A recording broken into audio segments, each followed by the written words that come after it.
वंदन किए नासत विघ्न अनेक। श्री हरिजू आए विराजिए, कथा सुनहु इतिहास। तुम श्रोता या माल के, तुम पद रज मम आस। तुम पीछे जो और हैं, श्रोता हैं रसिखान।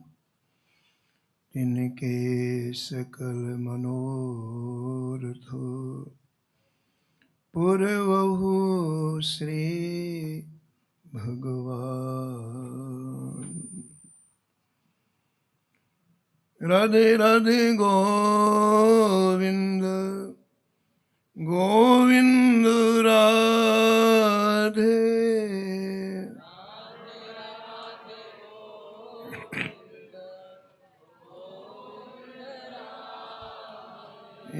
राधे राधे गोविंद गोविंद राधे।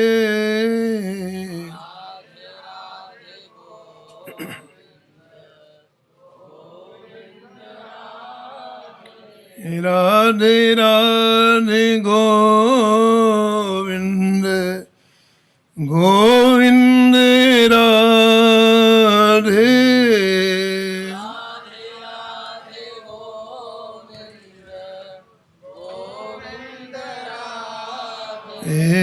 राधे राधे गोविंद गोविंद राधे।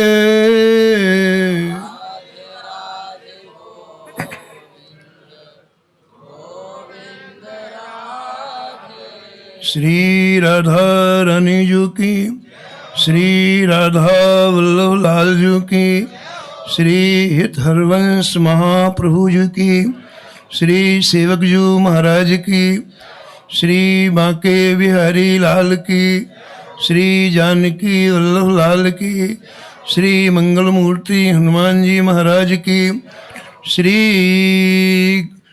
गिरिराज जी महाराज की, श्री यमुने महारानी की, श्री वृंदावन धाम की, परम पूज्य अनंत श्री भूषित श्री श्री महाराज जी की, उनके सद्गुरुदेव भगवान की, उनके समस्त परिकरों की जय जय श्री राधे।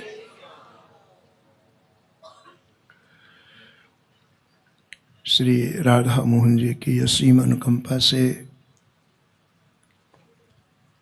उनकी करुणा कृपा से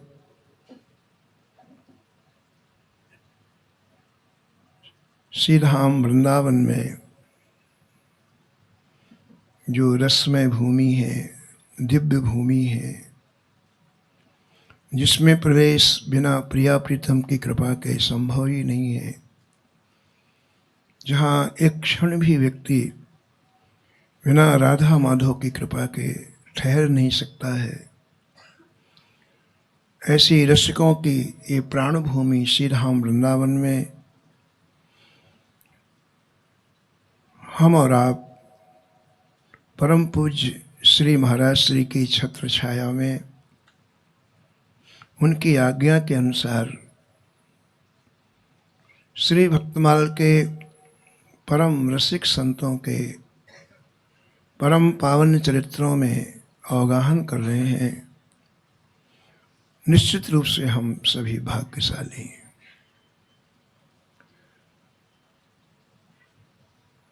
संतों के चरित्र कितने कठिन है समझना, इस बात को श्री नाभाजी महाराज निवेदन कर रहे हैं अपने गुरुदेव से। गुरुदेव ने आज्ञा दी कि जिन संतों की तुमने सेवा की और इतनी ऊंची स्थिति तुम्हारी हो गई कि मेरे हृदय की बात तुम जान गए, मेरी इच्छा है संसार का हर व्यक्ति इतनी ऊंचाई में पहुंचे। तुम्हें तो संत उपलब्ध हो गए तो तुमने संतों की सेवा की, लेकिन संत हर जगह उपलब्ध नहीं होते हैं। तो श्री धाम वृंदावन है जहाँ हम लोग इन संतों का दर्शन कर लेते हैं ठाकुर जी की कृपा से। लेकिन समस्त विश्व में सब जगह संतों का दर्शन बड़ा दुर्लभ है। फिर उनका उत्कर्ष कैसे हो, उनका उद्धार कैसे हो? तो गुरुदेव भगवान ने कहा, श्री अग्रदेवाचार्य जी ने कहा कि यदि ये प्रत्यक्ष किसी के सामने किसी को सौभाग्य ना मिले सेवा का, तो जो लोग इनके चरित्रों को श्रवण करेंगे उनकी भी वही स्थिति हो जाएगी।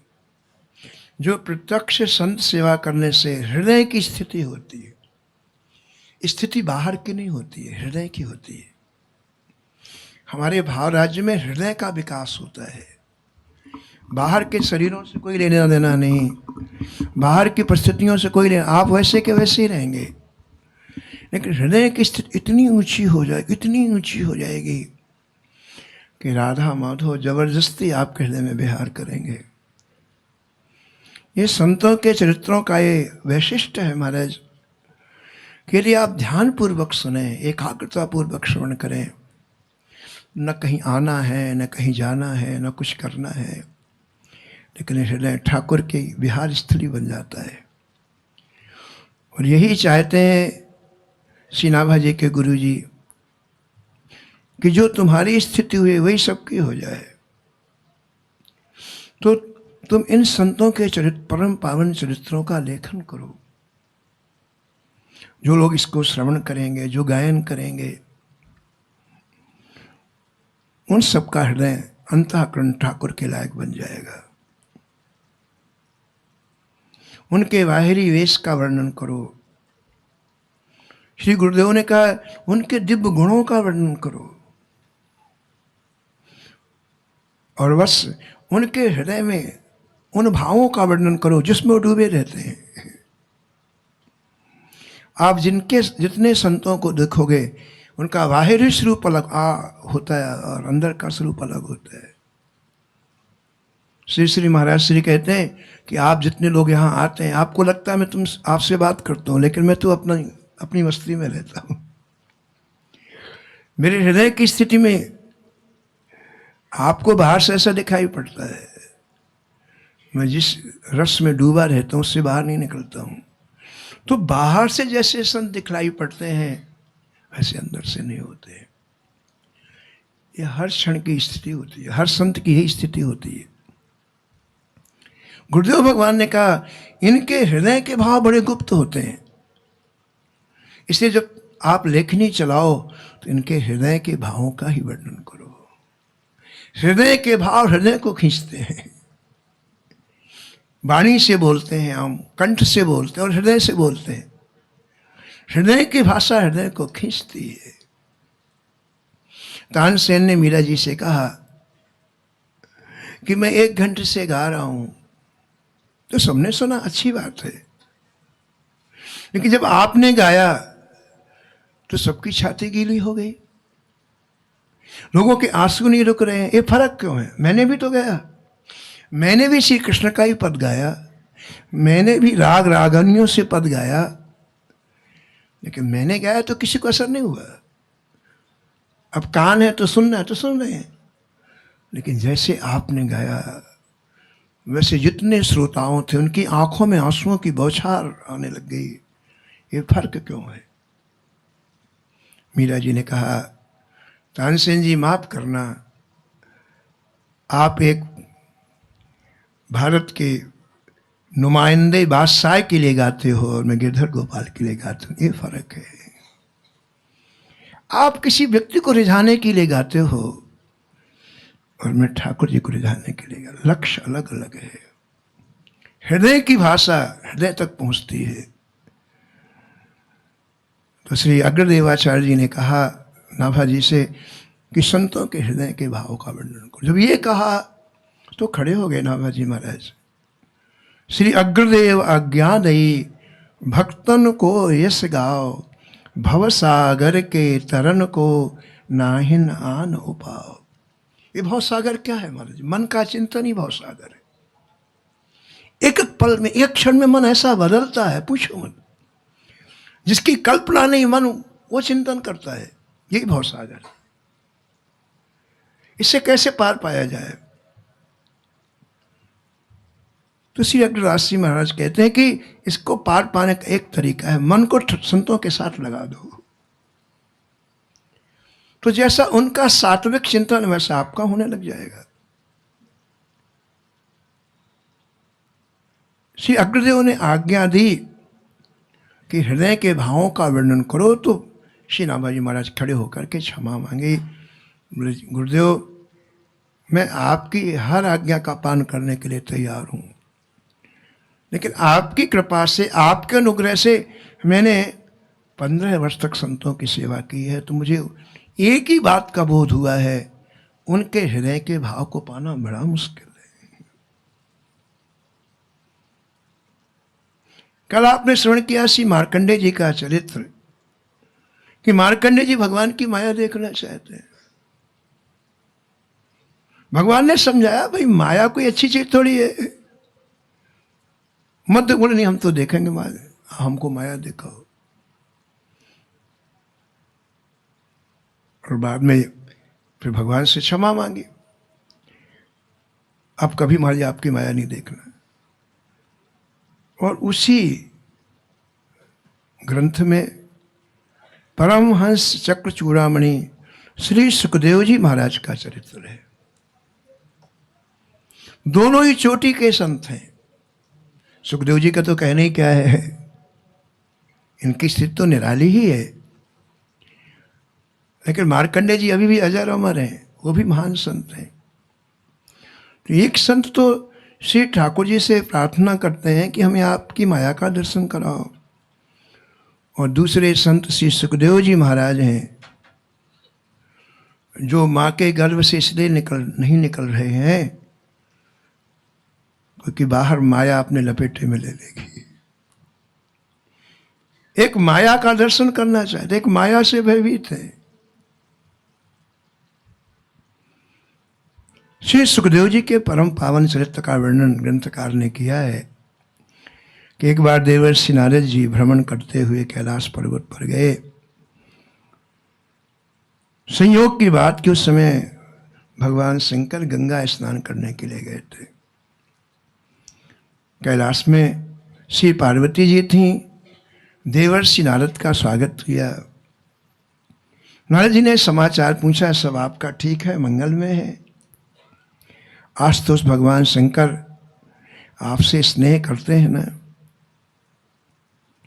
पार्वती जी ने कहा कि हे देवर्षि, स्नेह नहीं अति स्नेह करते हैं। तो नारद जी ने कुछ सोचा, 1 मिनट, अच्छा अति स्नेह करते हैं, हाँ हाँ। हे उमा, क्या तुमने बता सकती हो कि शिव जी के गले में जो मुंडों की माला है वो किसकी है? पार्वती चुप हो गई। ये तो कभी मैंने पूछा नहीं कि आप अपने गले में जो मुंडों की माला पहनते हो किसकी है। तो पराम्बा पार्वती ने कहा कि हे देवर्षि, कभी आशुतोष ने बताया ही नहीं कि माला किसकी है। तो नारद जी बोले फिर कैसा प्रेम, नारायण कहा और चले गए। लेकिन एक बीज डाल गए महाराज नारद जी। अब पार्वती जी के मन में बड़ा संदेह कि इसका मतलब छिपाते हैं हमसे, तभी तो आज तक बताया नहीं। शंकर जी स्नान करके आए और पार्वती जी गुस्से में बिल्कुल बैठी हुई। शंकर जी ने हाथ जोड़ करके कहा, देवी क्या बात है, इतनी जल्दी क्या हो गया। पार्वती जी ने कहा, इतने दिन हो गए, आपने हमें क्यों नहीं बताया कि आपके गले में ये मुंडों की माला किसकी है। शंकर जी ने कहा, नारद जी तो नहीं आए थे। उनको आनंद आता है महाराज, नारद जी ऐसे थोड़ा कुछ होना चाहिए ना। बोले हाँ आए थे। शंकर जी ने कहा, देवी ये तुम्हारे ही मुंड है, तुम मेरे गले में जो मुंडों की माला देखते हो, शंकर जी बोले पार्वती से कि तुम्हारे ही मुंड है। जब जब तुम्हारा शरीर छूटता है तब तब मैं तुम्हारे मुंडों को अपनी माला में पिरो लेता हूं। ये जितने मुंड तुम्हें दिखाई पड़ रहे हैं तुम्हारे हैं। आश्चर्य हुआ पार्वती जी को। बोले क्या बात करते हो, मैं इतनी देर मर चुकी। बोले हाँ। पार्वती जी ने कहा, तुम क्यों नहीं मरते हो। जब मैं मरती हूं तो आप क्यों नहीं मरते हैं।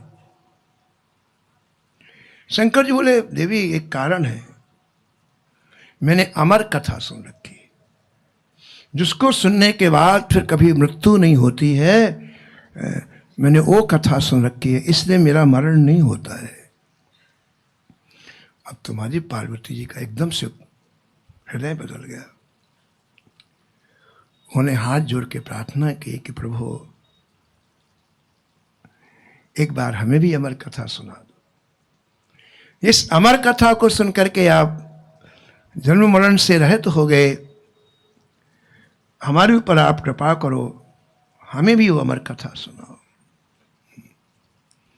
भगवान शंकर ने इस विनम्र भाषा को सुनकर के पार्वती जी को कथा सुनाने की स्वीकृति दे दी और कहा कि देखो देवी, ये कथा मैं तुम्हें सुनाऊंगा, लेकिन जो सुनेगा अमर हो जाएगा, इसलिए कैलाश में नहीं सुनाओ। कैलाश में तो लाखों रहते हैं,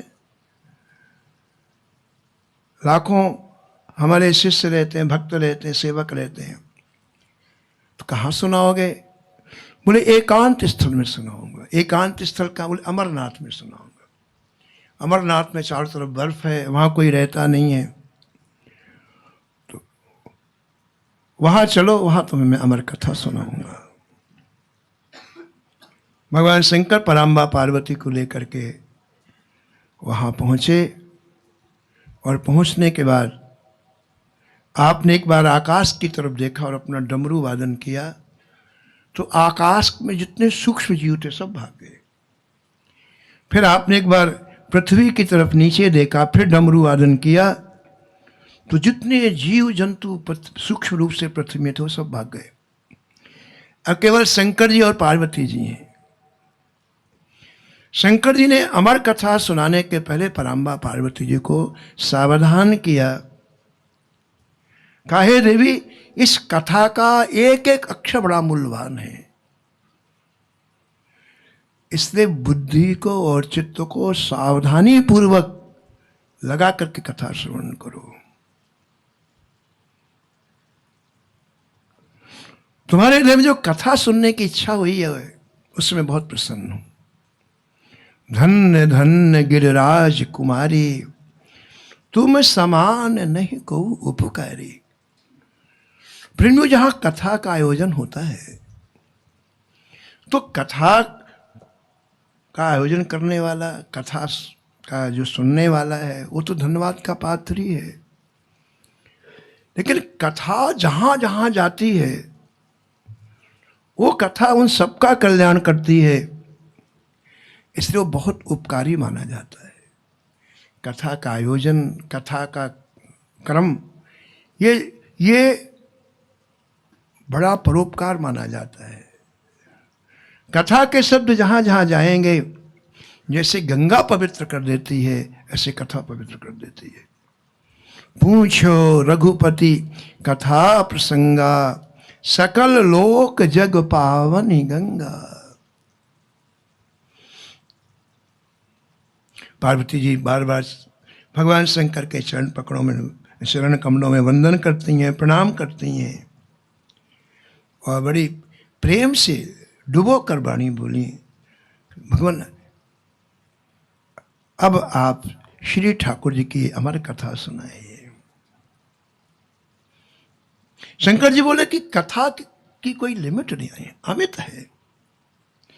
जैसे भगवान स्वयं अनंत हैं, अमित, कोई लिमिटेशन नहीं है, कोई बाउंड्री नहीं है, ऐसे कथा का भी है। लेकिन मैं उनका श्रवण करके बुद्धि में जितनी बातें हो जाएंगी मैं वही कह सकता, उतनी ही नहीं है। हम और आप जो भक्तमाल सुनते हैं वो इतनी नहीं है, अनंत गुना है महाराज जी। ये भक्तमाल का एक सैंपल है, एक छोटा सा आकार भक्तमाल का हम लोग सुनते हैं।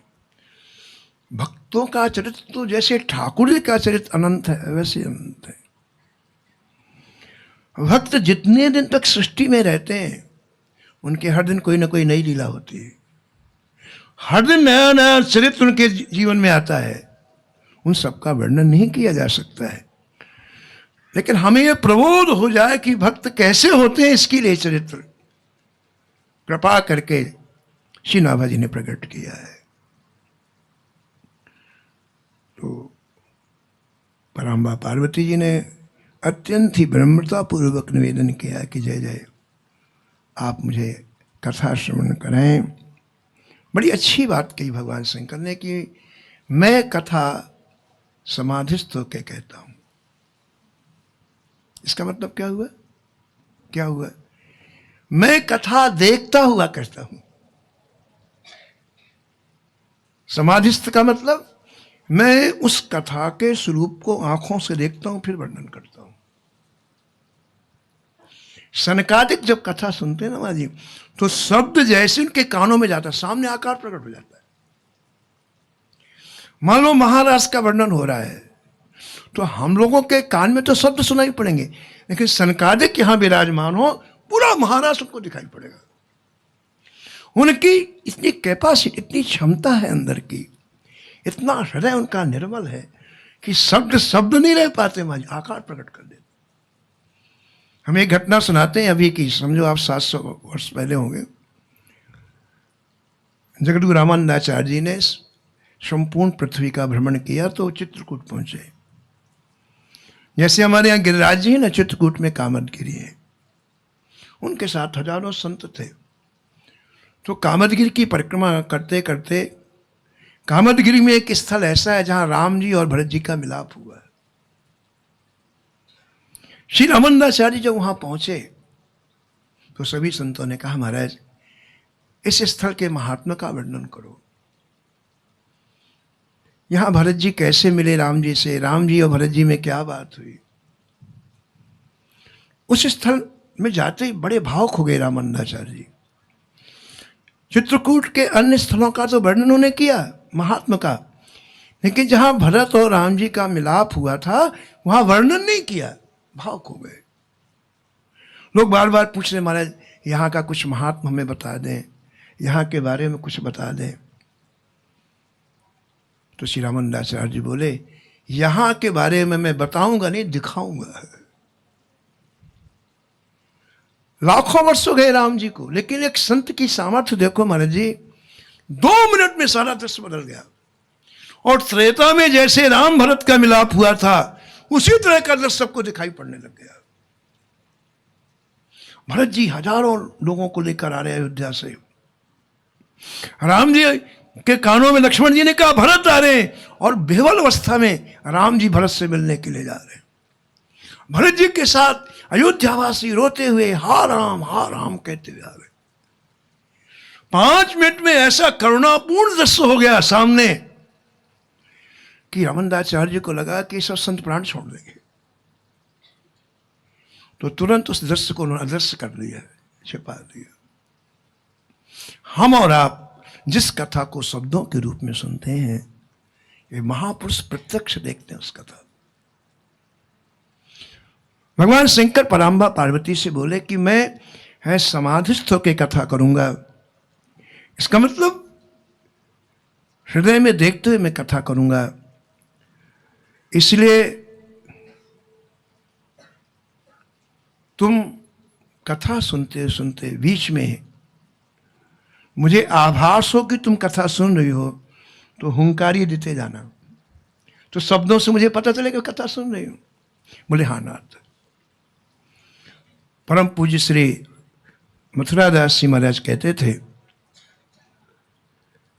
कि ऐसा कथा का प्रवाह प्रवाहित हुआ, महाराज सुनने वाला भी डूबा हो और कथा कहने वाला भी डूबा हुआ, अद्भुत रस प्रकट होता है।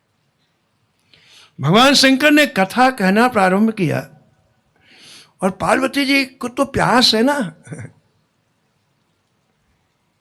नाथ तवानन शशिश्रवत कथा सुधा रघुवीर। पराम्बा पार्वती जी कहती हैं आपके आंखों से कथा बरसती है, मुख से नहीं। नाथ तवानन शशिश्रवत कथा सुधा रघुवीर। श्रवण पुटन मन पान कर नहीं अघात मत धीर। कैसा कथा का वैशिष्ट है। मैं जितना सुनती हूं उतनी और भूख लगती है, और सुनूं और सुनूं और सुनूं।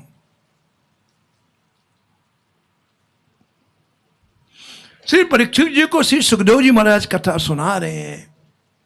सुखदेव जी महाराज कह रहे हैं कि राजन तुम राजकुमार हो, तुम्हारा बड़ा कोमल शरीर है, 4 दिन हो गए कुछ खाया नहीं पिया नहीं, जाओ जो तुम्हें खाना पीना हो खा के फिर आ जाओ, फिर कथा सुनाते हैं। परीक्षित जी ने कहा जय जय, अब एक ही भूख रह गई है केवल कथा की। न फल की रह गई, न अन्न की रह गई, न पानी की रह गई। आपकी कथा सुनने के बाद एक ही भूख रह गई है कि निरंतर इन कर्णरंध्रों से ये मंगलमयी कथा सुनता रहूं। आगे जो बोले परीक्षित जी बहुत जोरदार बोले। आगे ये बोले कि जय जय मैं अपने हृदय की बात कहता हूं, कोई चीज छुपा नहीं रहा हूं, दुराव नहीं कर रहा हूं। मेरे प्राण कथा में है। तक्षक काटेगा नहीं काट मुझे नहीं पता, लेकिन यदि आपने कथा रोक दी तो मेरे प्राण चले जाए। कैसा कथा में रस है बताओ, कितना सुख है कथा में। तो पराम्बा पार्वती जी भगवान शंकर के मुख से निकली हुई उस कथामृत के माधुर्य को जब पान करने लगे तो आत्मविभोर हो गए। पूज्य महाराज जी कहते थे कि रास पंचाध्याय की कथा प्रारंभ किया भगवान शंकर ने, और महाराज उस रस का हृदय में स्पर्श होते ही महाराज शरीर का वाह ज्ञान ही भूल गया। हुंकारी कौन दे? हूं तो तब कहेंगे ना जब शरीर का भान हो। और शरीर का रास पंचाध्याय की कथा सुनते शरीर का वाह ज्ञान भूल गया। अब देखो आप, एक नई लीला हुई अमरनाथ में। जब इन्होंने डमरू वादन किया तो सब सूक्ष्म जीव भाग गए, लेकिन एक सुख पक्षी अंडे में था। अब अंडा कैसे भागे? एक वृक्ष के ऊपर एक अंडा था तोते का, सुख का, और उसमें अंदर था वो। और मान जैसे कथा प्रारंभ हुई और अंडे से बाहर आ गया, और बाहर आकर के जब कथा का के शब्द कान में उसके पड़े तो मैं जो बैठ करके सुनने लग गया। नहीं लगा, हुंकारी देने लगा। तो शंकर जी ने सोचा कि पार्वती जी की हुंकारी है। कथा का क्रम जैसे पूरा हुआ तो भगवान शंकर ने आंख खोली तो देखा तो पार्वती तो विभोर थी महाराज। सामने विराजी हुई पार्वती जी को अपने शरीर का इतना सुख मिला कि उन्हें वह ज्ञान नहीं था। अब शंकर जी को एक नया प्रश्न, फिर ये हुंकारी कौन दे रहा था?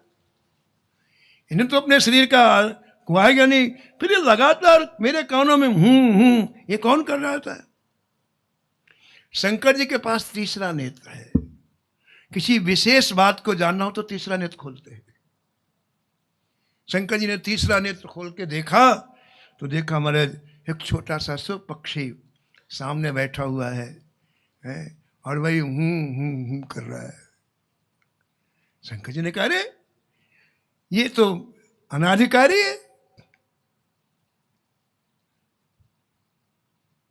शंकर जी को गुस्सा आया, त्रिशूल हाथ में था, उठाया और मारा, दौड़े मारने के लिए। अब प्राण सबको अच्छे लगते हैं, तोता भागा, बस सुख भागा, पीछे पीछे शंकर जी, छोड़ूंगा नहीं तेरे को। अनाधिकारियों के कैसी कथा सुनी। अब मारा, दोनों भाग रहे हैं। अब वो जो सुख पक्षी था वो भागते भागते वेदव्यास जी के आश्रम में आ गया, लेकिन पीछे पीछे शंकर जी भी आ गए। अब उसने महाराज उनकी कुटिया के अंदर चला गया। कुटिया में वेदव्यास की पत्नी बैठी थी। संयोग से उनको वासी आई और वो पक्षी मुख से अंदर जो उड़ते हुए पक्षी है ना, उनकी पत्नी का मुख खुला और वो पक्षी मुख से अंदर चला गया, पेट में चला गया। शंकर जी दौड़ते दौड़ते आए तो गुस्सा भी बहुत था शंकर जी को। शंकर जी वेदव्यास जी बोले, व्यास जी, हमारा चोर तुम्हारी पत्नी के अंदर है, निकालो उसको। हमारी कथा की चोरी की है इसने, हमारी बिना आज्ञा के कथा सुनी, इसको निकालो, मैं इसे मारूंगा। वेदव्यास जी महाराज बोले, थोड़ा आप 2 मिनट रुको तो सही, दौड़ करके आए हैं, ठंडा पानी को तो पिला दो, मैं 2 मिनट रुको तो सही। बोले जल्दी करो, हमारे चोर को निकालो, मारेंगे हम। वेदव्यास जी ने कहा, मैं ये कह रहा हूं कि आप वास्तव में भोले बाबा है। क्या मतलब? आपने कथा सुनाने के पहले पार्वती जी को कहा था कि जो अमर कथा सुन लेगा वो अमर हो जाएगा। इस पक्षी ने कथा सुनी, इसको कैसे मार सकते हो आप? आप ही के शब्द हैं कि जो अमर कथा सुन लेगा वो अमर हो जाएगा, फिर आप इसे कैसे मार सकते हैं? शंकर जी महाराज, भोले बाबा, ये सामान्य पक्षी नहीं है, ये श्री जी का लीला सुख है, श्री राधा रानी का लीला सुख है। ये सीधा परम धाम से आया है, ये निकुंज से आया है। वो शंकर जी ठंडे पड़ गए। श्री जी का नाम लेते ही महाराज त्रिशूल फेंका और साष्टांग प्रणाम किया। वो वेदव्यास की पत्नी के अंदर है तो बाहर से प्रणाम किया। और हम इतनी देर तक त्रिशूल लेके दौड़े इस अपराध के लिए, हमारी 108 परिक्रमा की, 1 2 3 4 5 6। ये ठाकुर जी के पार्षद है, निजी जन है, इनका यदि अपराध बन जाए ना तो ठाकुर जी नाराज हो जाते। और फिर शंकर जी वापस चले गए। श्री सुखदेव जी महाराज जो वेदव्यास की पत्नी के पेट के अंदर चले गए, आश्चर्य की बात महाराज जी 12 वर्ष तक वहीं रहे। माता के घर में 12 वर्ष तक रहे और गर्भ में ही उन्होंने महाराज जी वेद, वेदांग, पुराण, धर्मशास्त्र सब हृदयंगम कर लिया। और इस सब पढ़ने लिखने का फल है प्रिया प्रीतम के चरणों में प्रेम होना। पढ़ने लिखने का जो फल है उसको ध्यान देना चाहिए भाई। पढ़ लिख करके संसार की चीजों को अर्जित करना बिल्कुल बिल्कुल बिल्कुल गलत है। फिर पढ़ना ऐसे कर लो आप। समस्त शास्त्रों को पढ़ना, संतों की वाणी का अध्ययन करना, उसका फल है कि अब सब तरफ से चित्त वृत्ति एकाग्र होकर के राधा माधव के चरणों में लग जाए। आगम निगम पुराण अनेका, पढ़े लिखे कर फल प्रभु एका, तब पद पंकज प्रीत निरंतर। हमारी प्रीति हमारी टुकड़े टुकड़े में 5 मिनट के लिए अच्छे लगेंगे ठाकुर जी, फिर भूल जाएंगे। प्रीति निरंतर होना चाहिए, 24 घंटे में क्षण के लिए प्रीति इधर उधर ना हो। इसके लिए अध्ययन किया जाता है, संतों की वाणी सुनी जाती है। इसका फल संसारी चीजों का अर्जन करना बिल्कुल नहीं है। तो श्री सुखदेव जी महाराज इन सभी ग्रंथों को गर्भ में ही पढ़ लिया और उसका उन्होंने सार निकाला, और सारे कि ठाकुर जी की लीलाओं में डूबे रहते, माँ के गर्भ में ठाकुर जी की लीलाओं में डूबे रहते। उन्हें समय का भान नहीं रहा, 1 वर्ष निकला कि 2 वर्ष निकला कि 5 वर्ष निकला कि 10 वर्ष कि 12 वर्ष। आज हमारा भी मन श्री ठाकुर जी की लीलाओं के चिंतन में लग जाए, निश्चित मानो पता नहीं चलेगा 100 वर्ष कब निकल गए। इस मनुष्य जीवन के 100 वर्ष कब निकल गए बिल्कुल पता नहीं चलेगा। अब वेद व्यास जी को बड़ी चिंता हो गई। वेद व्यास जी के मन में था कि मैं अपने पुत्र को आंखों से देखूं। वेद व्यास जी ने अपने आश्रम के आसपास के सभी ऋषियों को बुलाया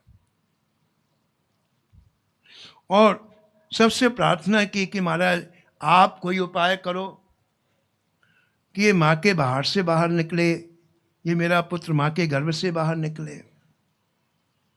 सब ऋषियों ने कहा कि आप गर्भ से बाहर क्यों नहीं निकलते हैं?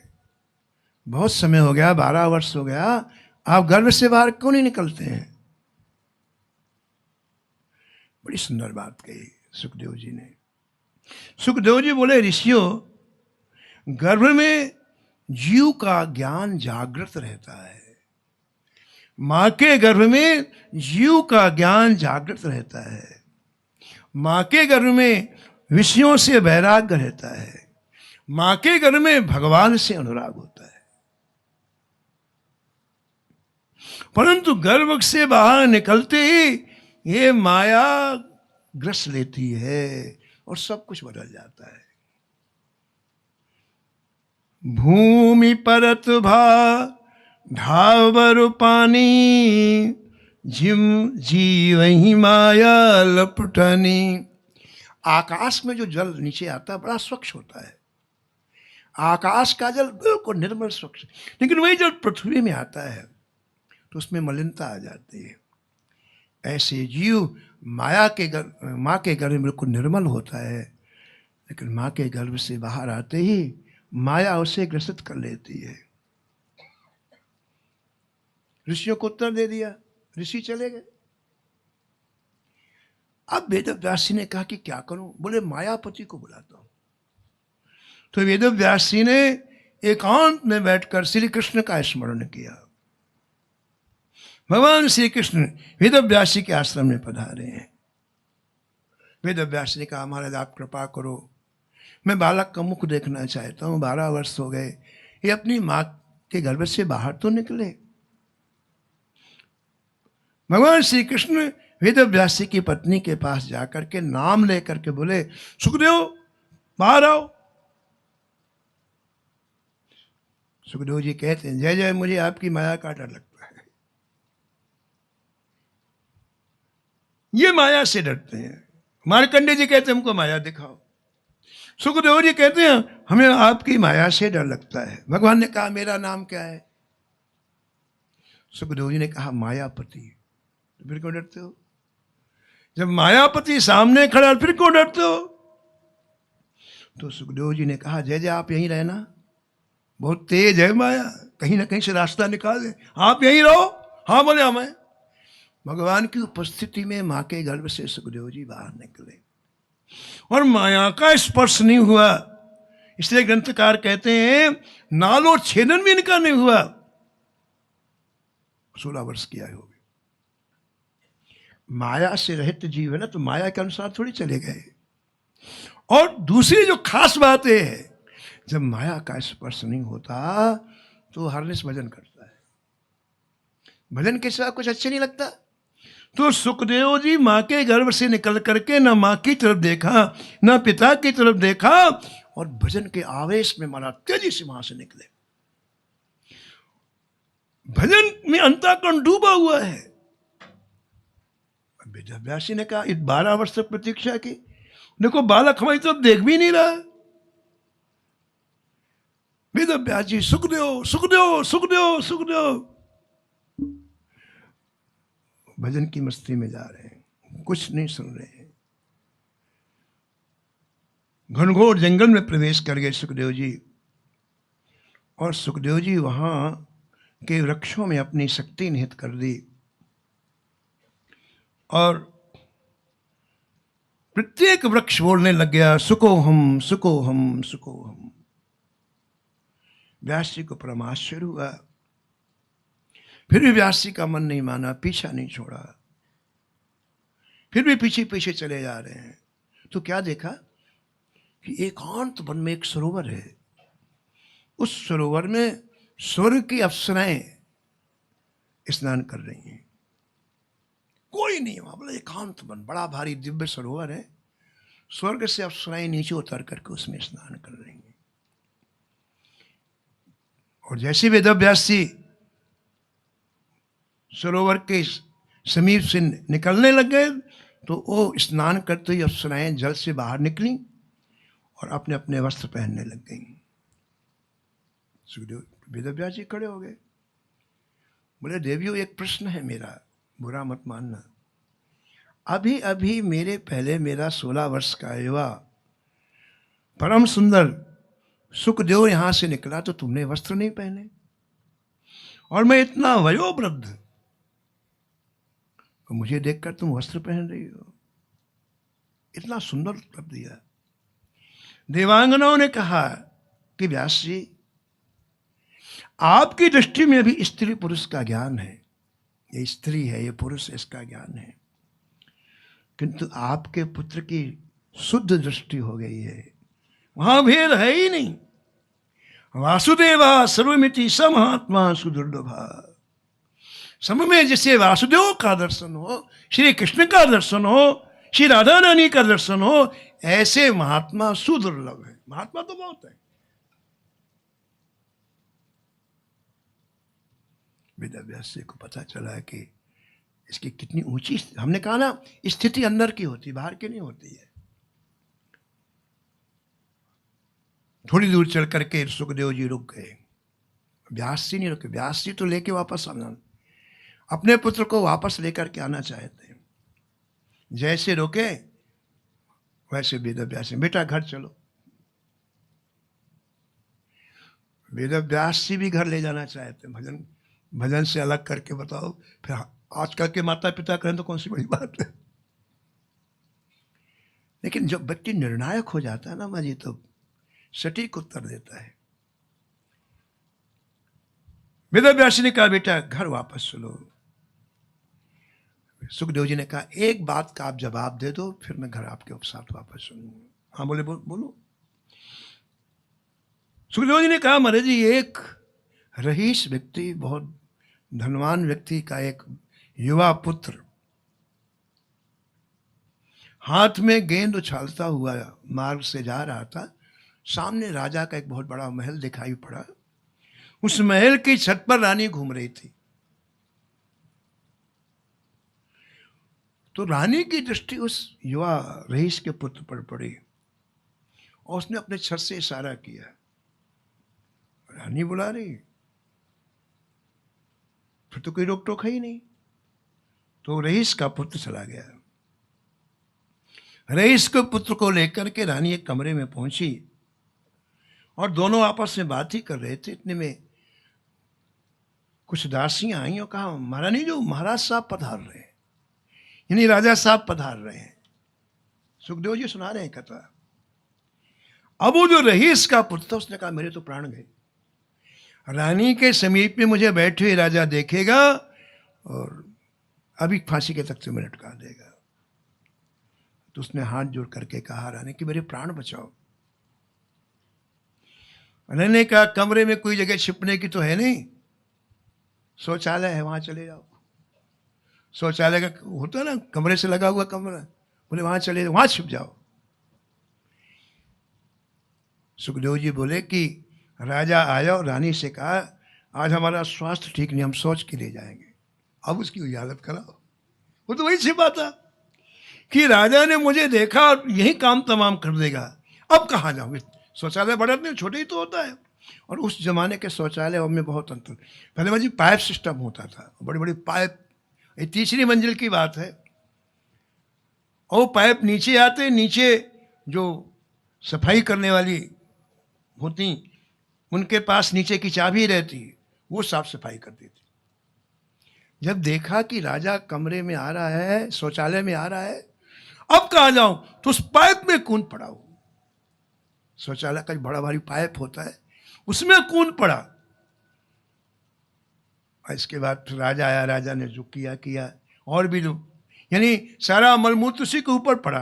अब नीचे लग, खिड़की में ताला लगा, बाहर नहीं जा सकता। दूसरे दिन वो साफ सफाई करने वाली वो महिला आई, उसने ताला खोला तो भाई साहब वहां पूरे मलमूत्र में लिपटे हुए दिखाई पड़े। उस भंगिन के चरण पकड़े कि राजा को मत बताना, बड़ी उनकी मिन्नतें की। तो उसने कहा ठीक है। अब वो रईस का पुत्र वहां से जाकर के एक सरोवर में गया, 20 बार स्नान किया, लेकिन उसकी मलिनता दूर नहीं हो रही है। कई बार उसने इत्र लगाया सामने, की मलिनता दूर नहीं हो रही है।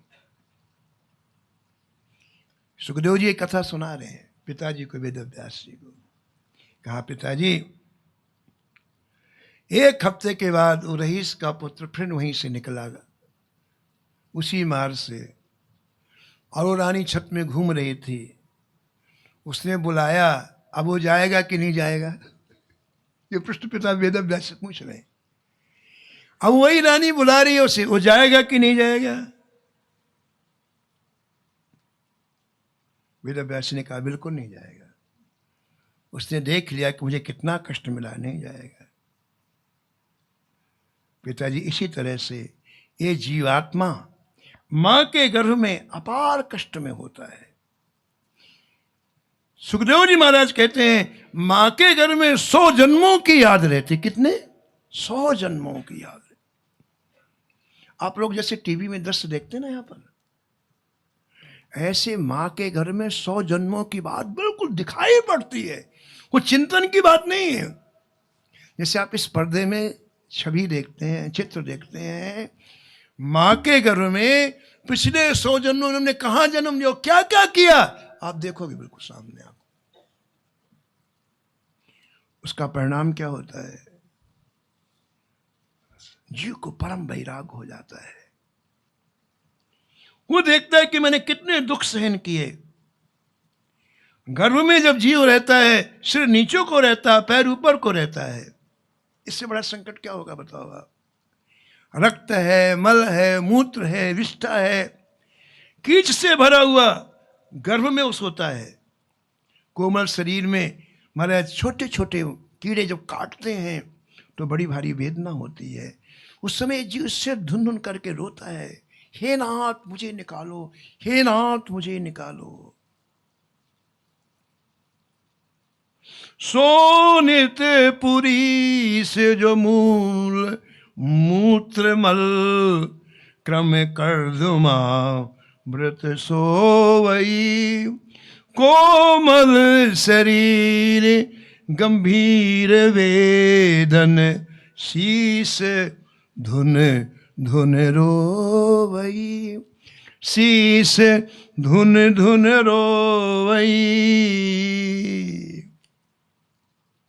हे हरि, मेरे ऊपर कृपा करो, मेरे ऊपर कृपा करो। तब भगवान मां के गर्भ में इसे ज्ञान देते हैं, इसे विवेक देते हैं।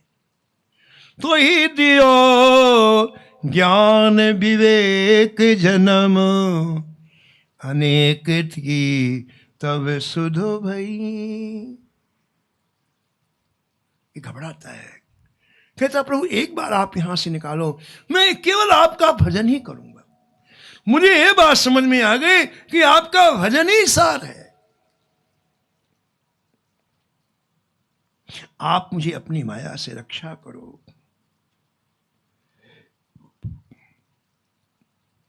पिताजी,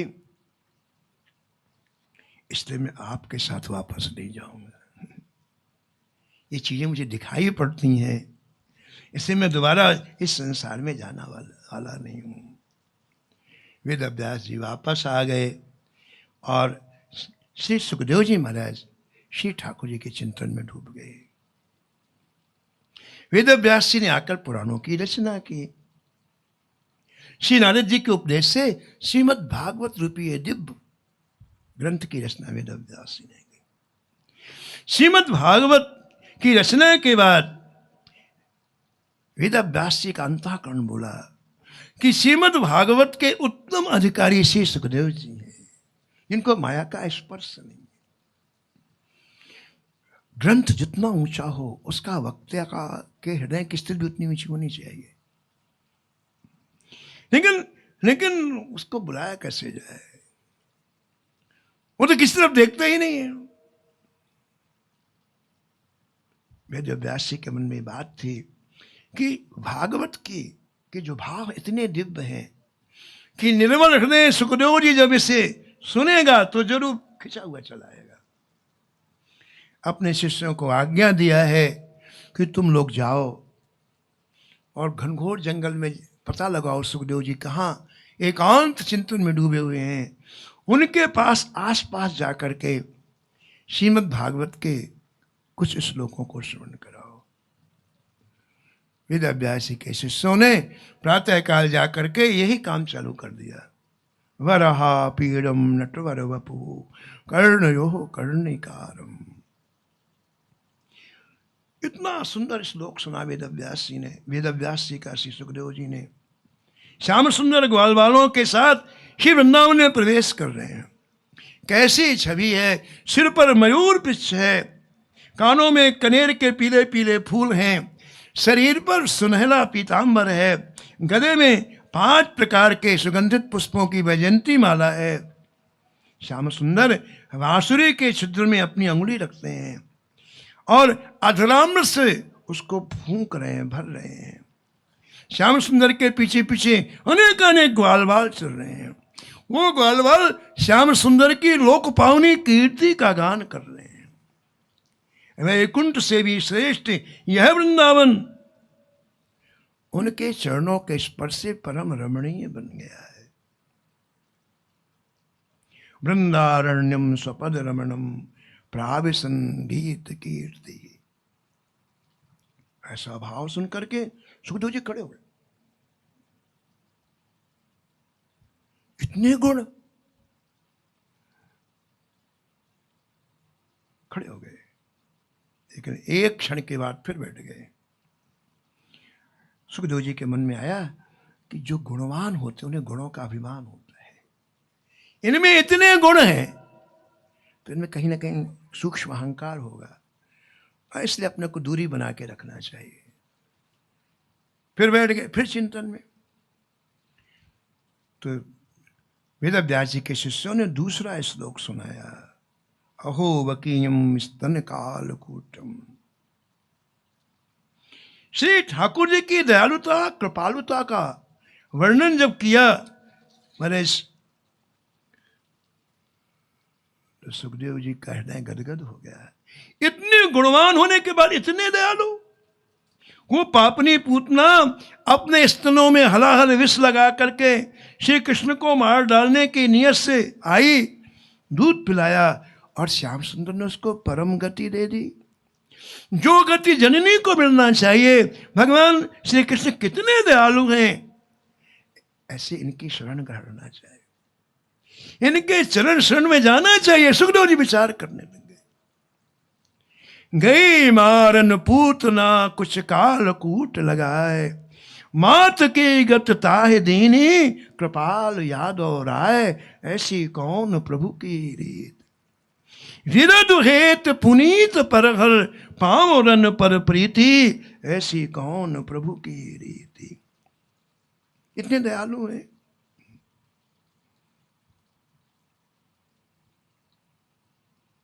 व्याध ने तीर चला दिया श्याम सुंदर के चरणों में। श्याम सुंदर एक पीपल के वृक्ष के नीचे एक सिर पैर के ऊपर दूसरा पैर रखे हुए आराम से विराजे थे, और दूर ही एक शिकारी व्याध था, उसको लगाए हिरण की जिह्वा है। अरुण रंग के तलवे ठाकुर जी के, वो शिकार खेलने जंगल में आया था, उसको लगा ये हिरण है और ये हिरण का मुख है, तो उसने वहीं से बाण खींच करके मारा और उस मूर्ख बहेलिये ने का वो बाण ठाकुर जी के चरणों में लगा। शिकारी का स्वभाव था, शिकार करने के बाद शिकार को देखने के लिए जाता, बाण चलाने के बाद जब आया तो ठाकुर जी को देख के वो घबरा गया, बाण चरणों में लगा था और तो घबरा गया, हाथ जोड़ करके बोला, प्रभु ये बाण धनुष लो, मुझे मार डालो आप, मैंने बड़ा भयंकर काम किया प्रभु, मुझे इस समय मार डालो, इस समय मार डालो। व्याध चित दे चरण मारो, मूढ़ मति मृग जान। भगवान हंसने लग गए, बोले व्याध इसी शरीर से हमारे धाम में चलेगा, शरीर में मत भर, क्या दयालुता है। सो सदे सो लोक पठयो, प्रगट कर निज बान। ऐसी कौन प्रभु की रीत, विरध हेतु पुनीत परहर पामरन पर। ऐसे पामर लोगों को धाम दे देते हैं, ऐसे दयालु कौन होगा।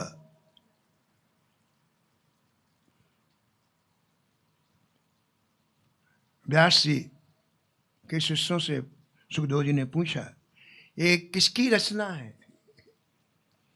कहा आपके पिता वेद व्यास जी की रचना है। ये कहाँ के श्लोक है वेद व्यास, ऐसे सुखदेव जी ने पूछा। ये श्रीमद् भागवत के श्लोक है। सुखदेव जी ने कहा अब हम चलेंगे। जब बुला रहे थे तब नहीं आए, लेकिन ठाकुर के गुणों से आकृष्ट होकर संपूर्ण श्रीमद् भागवत का अध्ययन करने के लिए वही सुखदेव जी महाराज आज वापस वेद व्यास जी के पास आए।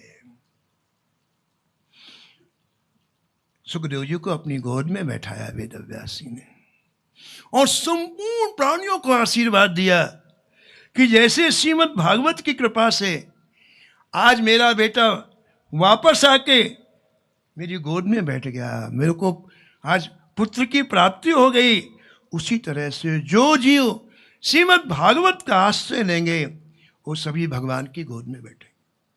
बोलो भक्तवत्सल भगवान की।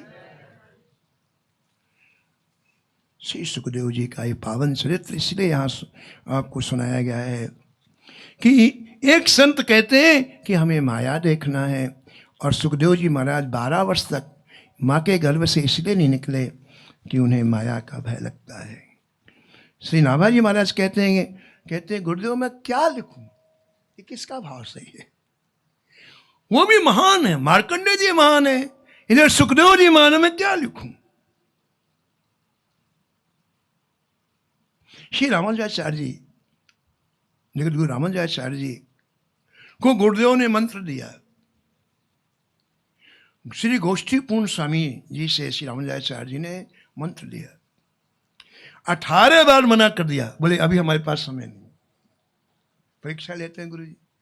18वीं बार जब गए तो मंत्र दिया, मंत्रार्थ बताया और सावधान किया, ये मंत्र बहुत गुप्त है, तुम किसी के सामने प्रकट नहीं करना, अगर तुमने प्रकट किया तो नरक की प्राप्ति होगी, सावधान। कोई मूल्यवान चीज हो तो उसकी सुरक्षा तो होनी चाहिए। तो श्री रामानुजाचार्य जी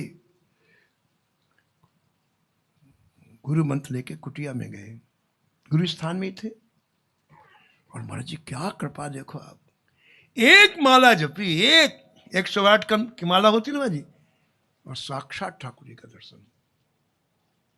केवल एक माला गुरु मंत्र की जपी, साक्षात भगवान का दर्शन, लक्ष्मी नारायण जी का दर्शन हो गया।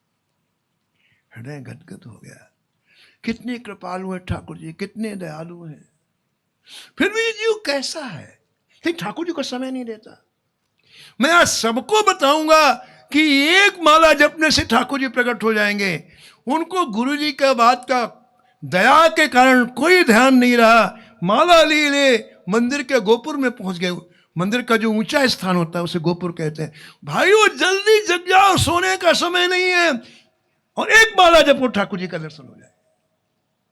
72 लोगों ने बात सुनी, उठ के बैठ के महाराज जी 72 को दर्शन हो गया महाराज ठाकुर जी का। पूरे गुरुस्थान में बात फैल गई, गुरु जी 24 घंटे पहले जिसको चेला बनाया उसने आपकी बात नहीं मानी। जो सीनियर होते हैं उनका दबाव रहता है, गुरु जी इसको निकालो। इन्हें तो जिस मंत्र को आपने कहा कि छिपा के रखना सरेआम कर दिया। मुझे कहा बुलाओ उसको। मंगलाचार्य जी को बुलाया गया। क्यों भाई, हमने क्या कहा था, तुमने ऐसा क्यों किया, तुमको पता है इसका परिणाम क्या होगा, तुम्हें नरक की प्राप्ति होगी। हाथ जोड़ करके श्री रामाचार्य जी ने कहा भगवान एक के नरक रहने से यदि हजारों का कल्याण होता है तो मैं नरक में रहने को तैयार हूं। नहीं तो नहीं, लेकिन 1000 तो भगवान के धाम में मैं तैयार हूं। ओहो, इतनी दयालुता, इतनी कृपालुता ये तो भगवान में हो सकती है। गुरुदेव ने आजानुभाव फैलाया, रामानुजाचार्य जी को हृदय से लगा के कहा मन्नाथ मन्नाथ तुम मेरे नाथ हो। तो एक भक्त तो ऐसे जो मंत्र को खुलेआम कह रहे हैं, ये नाभा जी कह रहे हैं, मैं नहीं कह रहा हूं। और एक और इसमें भक्त का चरित्र है अंतर्निष्ठ राजा का, जिन्होंने जीवन भर कभी भगवान का नाम ही नहीं लिया, कभी नाम ही नहीं लिया। बस ऊंचे भक्त, उनका महाराष्ट्र में प्रवेश था। उनकी रानी जो थी बड़ी चिंतित की, महाराज इनकी पता नहीं मरने के बाद कौन गति होगी। जब ये नाम ही नहीं, 40 साल हो गया साथ में रहते थे, न तो किसी उत्सव में जाना, दोपहर में 12 बजे सो के उठना, ना कभी मंदिर में, ना कोई, कुछ मतलब ही नहीं है।